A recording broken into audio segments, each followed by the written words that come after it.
y'all, my name is Shakina Simone and I will be talking about my vet school journey. I've always known that I wanted to be a veterinarian. I never wanted to be anything else. That's never changed about me. What has changed is what I want to focus on with vet med, along with different things regarding like major, what kind of medicine I want to practice exactly, pretty much nitty gritty, but the overarching becoming a veterinarian, going to vet school, that's always been a goal of mine. I really didn't have any animal experiences growing up. My family is the type of family that's just like animals belong outside, that's it.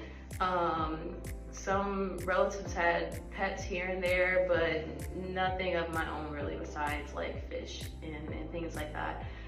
So not really any personal stories like, oh, I helped birth the cow whenever I was 7. Nothing sentimental like that.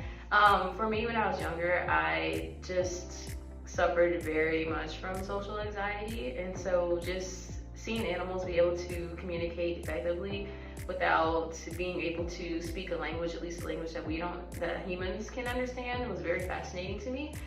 So just being able to pick up easily on their nonverbal cues and just like relate to them in some kind of way, that's what drew me to animals. So just those feelings that I had, the admiration and the curiosity towards animals, that's what motivated me along the path, and that's why I've never changed what I wanted to do. So it really wasn't until undergrad that I really started getting animal experience, which is wild to say. Definitely as soon as you can start getting animal experience, do that. I also didn't grow up in a really rural place, so it's not like, there are like farms around, anything else. It's really just like, okay, so the way I could get animal experience is like either like pet sitting, which also wasn't really big in my area, or volunteering at a shelter. But I believe at the shelters, at least where I'm from, you have to be like 16. So that was kind of like a delayed thing. But if you're able to get animal experience early on, do that. That not only helps you for your application down the line if you need like animal hours or like vet hours, it also just helps you to know what kind of animals you want to focus on. Let's say you grew up on a farm, but you kind of get tired of like working with large animals, so you pet sit and you find out that you love small animals, or like vice versa kind of thing. And also it just helps you to inform what you want to do for the long run. So just getting experience with animals is not only necessary, but it is beneficial beyond just having a number on your application. In undergrad, all I did really was volunteer at my local zoo, which was the Baton Rouge Zoo for me. That's about it. I like volunteered at the local animal shelter a few times, but even with that, I had like max 25 hours of like vet shadowing. But for my major though, whenever I was thinking about what I would major in, I think like junior year of high school, I heard rumblings of like what you should do, what you should major in, yada yada yada. Originally I wanted to do like animal science, and then I changed my mind. So like by the time you declare a major and things like that, whenever you're entering into undergrad, I just had biology on my mind. So I want to say by my senior year of high school, I finalized like, okay, this is what I want to major in. That's what I'm going for. That's what I'm going to stick with. And I did that. So I graduated with my degree in biological sciences in 3 years. And so, yeah, needless to say, I was not ready for vet school. I did not have nearly enough vet shadowing hours nor animal experience hours. And I was very well aware of that. Even though I like graduated with my GPA was about like a 3.5. Yeah, it's good, but it's not that competitive for vet school. You have thousands of people applying for a little over 100 spots. It's not a bad GPA to have, especially given like 3 years in a STEM degree. But whenever you're going up against people who might have like 3.8 above with thousands of animal hours, like what chance did I stand? And very much what I had in my mind was, I want to apply and get in the first time. And not only get in, I want to get scholarships, which I have a whole video about like scholarships and how that works and things like that. But that was my goal, to get in, to get that aid. That's that. So I took the time after I graduated and really focused in on gaining those animal experience hours and getting those vet shadowing hours, which I was able to do both. I got a job at the LASPCA where I started off as an animal care associate, which I could have started off as a vet tech, but I really wanted to improve my animal handling skills since I didn't really grow up around animals and things like that. I was like, I need to be comfortable with like working around them, of course. At the LASPCA, you get cruelty cases, you get dogs, cats, rabbits, sometimes other animals of all demeanors. All right, raw, off the street kind of thing. So I was like, okay, I need that real experience. I don't want to be around like well-trained animals. I really want to get comfortable handling animals of all sizes, all demeanors, and and it also helps me to know what kind of animals I'm going to focus on whenever I actually get to my career, right? So I started off as that animal care associate, and then I became a vet tech. I was quickly promoted to like working in like the surgery. Before I can get in the nitty gritty of like anesthetizing animals and things like that, that's whenever I got my internship at Disney, so I made a pivot. But yeah, that's the point I was like getting at. So I really got to get all the experience that I wanted to get with animals. I know I've like said animal versus vet. Yes, they're two different things. Whenever you're filling out your vet school application, you're going to have like animal hours, and then you're going to have like veterinary hours. So animal hours are just like that pet sitting, that hands-on handling, that kind of thing. And the vet is just like whenever you're under the supervision of a veterinarian. So yes, they're in two different categories. Make sure you have ample hours in each. And with that role, I was able to get just that. While I was in undergrad, I had looked at, since I went to LSU, I looked at LSU vet schools requirements just to make sure I was like on the right track with things like that, with their suggested like timeline, with their requirements, and just went from there to help inform my experiences. And something that stood out to me with not only their page, but I feel like a few other vet schools have this as well.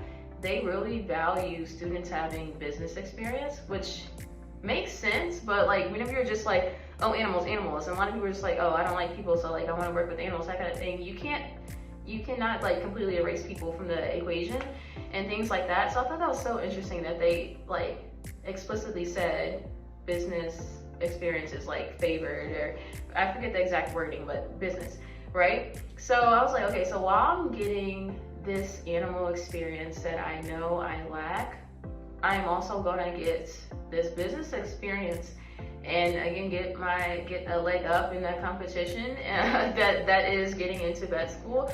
So that's why I pursued my MBA. I graduated in 2021 from undergrad, so I knew I was not going to apply for that year because you apply the August of the year before for vet school. So if I had applied for vet school in well, not August, September. If I had applied for vet school in September 2021, it would have been to matriculate in August of 2022. So that's how the application goes. So I was like, all right, once I get at the end of my MBA program, that's whenever I'm going to apply. So, I'll be finished with the MBA by the time I have like an abundance of hours, right? And then also with all the other experiences, which I speak about in my other videos, my Disney experiences and whatever else that helped me to really inform my why, all that will be fully developed. So I'd not only be a competitive candidate, I'd be a confident candidate. I remember telling people, yeah, I want to go into vet school, and a lot of vet students, at least at LSU, that if they knew they wanted to go into vet school, they were animal science majors. And so whenever I'd say like, yeah, I'm just biology, and they're like, oh, so you're pre-med? I'm like, no, I'm pre-vet. And they're like, oh. I definitely gotten that reaction a few times, but I remember overhearing someone talk about in high school how like their uncle was a doctor or something like that, and like he would recommend people who want to go into med major in something as broad as biology, so that if for whatever reason your med school journey doesn't work out, you're not just left with just like, oh, I'm strictly a pre-med major, like what can I do with that? And so I just had that translated to vet school. Like I don't want to just, outright be just a pre-vet major and then like if it didn't work out, then I'd be left with what opportunities? So I just wanted to give myself like, I'm able to meet all the requirements for my vet school application. I'm enjoying how like broad the field of biology is. So I finished my MBA in 2023, December 2023, 2-year program. So, you know, finished that. By the time I had applied, which was September of 2023 for vet school, I had on there, you know, I finished my undergraduate degree. I'm almost finished with my MBA. I worked as animal care associate. I worked as a vet tech. I had 2 internships with Disney, and by the time I was applying, I had a full-time job with Disney. I know a lot of people just have like tunnel vision with what they want to do. It's like, okay, if it's not STEM related, I'm not doing it, which, you know, to each your own, but I will say this, and this is objectively true, for that pre-med, pre-dent, pre-vet applicants, they really admire well-rounded people. Like, they're going to ask you like what volunteer work that you did, what community service that you did, what jobs did you have, what positions did you hold. And yeah, even with that, it could still be STEM related. Of course, you want things that will make you more competitive, bolster that resume, and help you stand out above the rest. But like, they'll ask you in like for the supplemental applications and things like that, which I'm speaking from experience as someone who like just finished applying like late last year. They'll ask you things like, so what non-STEM related thing are you interested in? What non-STEM related thing have you done? Inform your why. I say that a lot, what helps you inform your why, because that's what also helps you stand out among the rest, like especially whenever you're writing those essay prompt responses to your application. If you don't have a well-defined why behind why you're pursuing the field, whether it's like pre-dent, pre-vet, or pre-med and things like that, they can tell. They have, as mentioned previously, they have thousands of people applying for a little over 100 spots. You don't want to be generic and things like that. You want to stand out in a good way. So whenever I applied for vet school, I applied to, I believe, 6 or 7 schools. And my application costs were between $1,500 and $2,000 just to apply. Because there's that standard application fee, and then with each school they have a supplemental fee. To me, I was just like, all right, so yes, I want to get in the first time, so that like increases my odds if I apply to several schools. Also, like, you know, if you're accepted into more than one, you get to choose which school is the best fit for you. One good thing about vet school though, most vet schools, and when I say most, it's like literally over 80% of vet schools, they do not require the GRE. So don't worry about taking it. Well, oops, do worry about it if you're one of the schools that still requires it. Off the top of my head, I can only think of like maybe 2 schools that require the GRE still, but like everyone else is like, we won't even consider it. If you send it to us, they explicitly say we will not consider it. So that's definitely a time and money saver there. If any or all of your schools do not require the GRE, out of sight, out of mind, don't even worry about taking it. My graduate GPA for my MBA was about a 3.7. So 1, having an MBA, and 2, getting like a high GPA, and that definitely helped me with my applications. It's usually the required courses are the same from school to school, like, you know, 1 or 2 semesters of organic plus lab, you know, 1 or 2 semesters of general chemistry plus lab, same with biology, 1 semester of biochem, 1 or 2 semesters of physics plus lab. Usually that's pretty much the same, at least in the vet schools that I looked at across the schools. But like minimum GPA requirements, what they look for in candidates, animal hours, vet shadowing hours, that can differ based on the program. So definitely look at each program that you want to apply to and see how well you fit into that candidate pool, because you might be a strong contender at one school, but then you look at the, you know, previous class stats of another school or something like that, and you're like, oh, I'm pretty average. Also really cool about vet school, there are several programs that offer dual degree programs. So whenever I had my second internship at Disney, I was a conservation education presenter. Long title, I know, but that's the official title. And that's whenever I just really fell in love with like environmental work, sustainability, and things like that. And I was like, okay, so I'm really good at like working with people, getting teams of people together, things like that. I now have this like newfound admiration for the environment. I'm like, okay, so I'm good with people. I have this new sense of urgency whenever it comes to the environment, and I still want to be a vet. How can I incorporate all of that? And thankfully for my school, Virginia Maryland College of Veterinary Medicine, they have a dual degree program where it's Masters of Public Health, Doctor of Veterinary Medicine. And they really promote the One Health perspective, that is animals, humans, and the environment are all elevated together. But that's also something to look at whenever you're applying to vet school. Maybe you want to do a dual degree program. There are some programs that offer PhD DVMs, as I mentioned, in PhD DVMs. I want to say MBA DVM, I believe I've seen that. And I think I remember seeing one school that was like JD DVM. Don't quote me on that though. But there are several schools that have those options. If you still want to cater to your other strengths and things like that, or develop those interests that you may have career-wise. You get to choose a track. And whenever I say track, that's whenever you like get like species specific. So if you want to focus in on small animal, you have a small animal track. There's an equine track, exotic, large animal, public, corporate. Definitely depends on like what school you go to, what tracks are available, and things like that, or what they like call them. But for the most part, it's those designations. So your first 2 years, everyone's like learning that same thing. You're learning the basics, the nitty gritty of it all. And then for your last 2 years, that's when we really focus in on whatever your desired track is.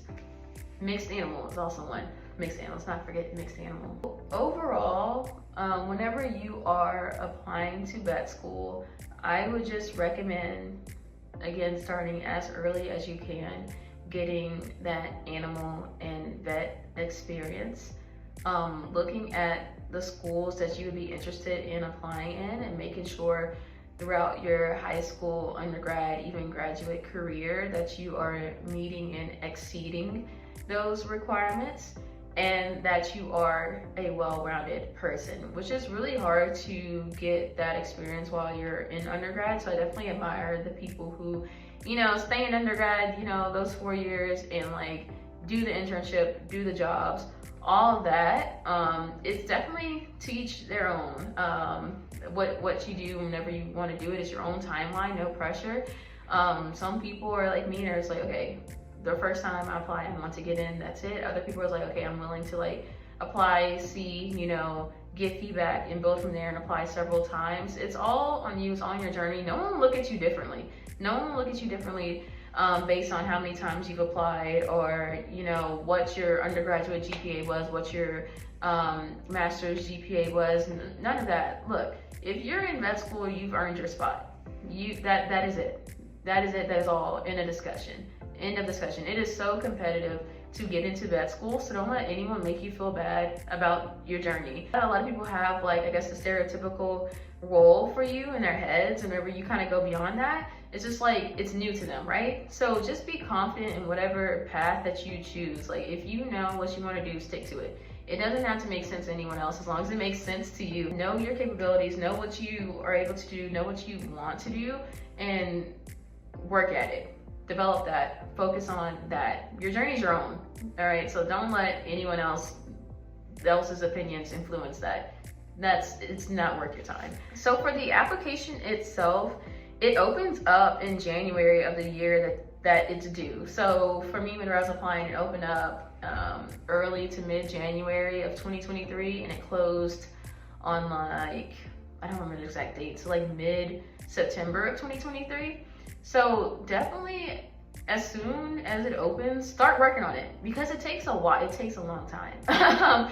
Especially if you're applying to several schools. Even if you aren't, like, you're gonna do like the background info section where it's just like, okay, like, tell us about you kind of thing. And it's just, there's a lot to fill out. There's a lot to do. There are a lot of essays. It's a lot of writing. You aren't able to select your specific programs though until I believe it was May of 2023, whenever we were able to like be on the general application. Okay, but I'm applying to this school specifically. You weren't able to select the schools until like a few months later. But definitely use that time whenever it opens up again to just get that background general info out of the way, because it is very time consuming. Oh my goodness gracious, do not underestimate how long it takes to fill out a good application. So definitely, once it opened, I like steadily got those out of the way so that by the time I was able to choose which schools I want to apply to, all I had to do was the supplemental applications for each school. All, if not most, of the vet programs that I looked at whenever I was applying, they only required like 3 letter recommendations. I ended up submitting the max number 6, because the more the merrier. You know, if you have a lot of good people to vouch for you, truly vouch for you, definitely go for it. You want to have time to get strong letter of recommendations submitted in your name. You want to have enough time to write well-written essays. You want to have enough time to make sure that your general application is as strong as can be.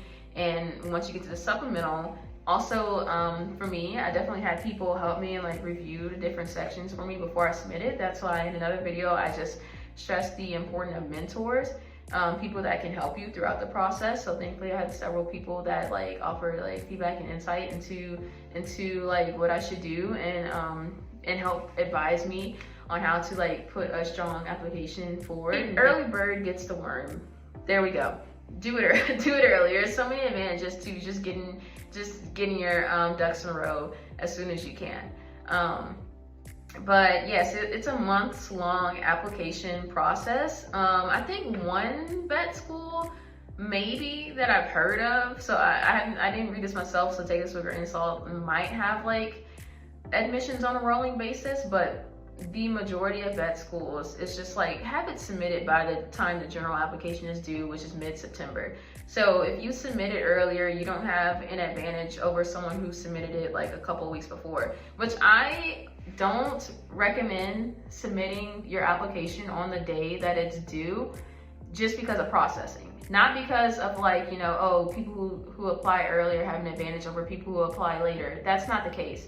My thing is technology, electronic applications, right? You don't want to hiccup and you submitted it the day of, and then it's just like, what if you can't work out the hiccups in time? That'd be my fear. So once you have it submitted in September, this is again depending on the school. Some schools do interviews, some do not. I know Cornell is one who does not do interviews. They just use the application that you submitted, and by like January, you know if you're accepted or not. I believe is what it's like for them. But definitely look at whatever schools you apply to, look to see whenever you like would hear back about different points of the process. So whenever you are applying to vet school, you have a better chance of getting in if you're applying to your in-state school. Many, if not most, if not all vet schools, they have like this allotment, and they automatically put you in pools of like in-state versus out-of-state. So I would advise definitely, even if you don't really want to go to your in-state vet school, if you have an in-state vet school, apply to that in-state vet school. Not only for like tuition purposes, but for like odds purposes. Your odds are like a bit more favorable if you're applying for your in-state school as an in-state student. Depending on your school, some have a larger class allotment for out-of-state students than others, but in general, it's not very big for any school. But definitely look at the different programs that you are interested in to see exactly what those percentages look like. Aren't accepted, you're able to get feedback as to why. So definitely if you have applied and like weren't accepted and you want to apply again, definitely use that as a resource to strengthen your application for the next year. So overall, yes, it is very hard to get into vet school, especially as an out-of-state student. Each year it just gets more competitive, and I'm not saying that to be a Debbie Downer. I'm saying that to be real, but don't use that to dissuade you from pursuing that field. I'm using this to definitely ignite the fire under you.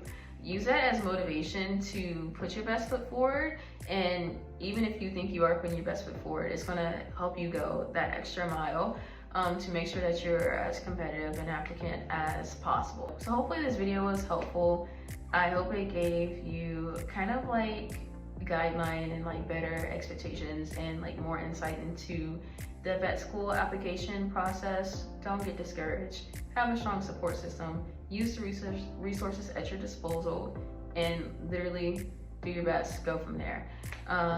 Some candidates, which admissions counselors will tell you this, like they might have stellar stats and still not get in, and people who are kind of like below the average candidate, they get in. So it's very school specific in what they're looking for and what they value, what people skills, what STEM skills, what experiences they value over others. So I can't tell you the perfect combination that will guarantee you a spot into vet school. No student can. Even for the admissions counselors, that's very dependent on that year and like that school.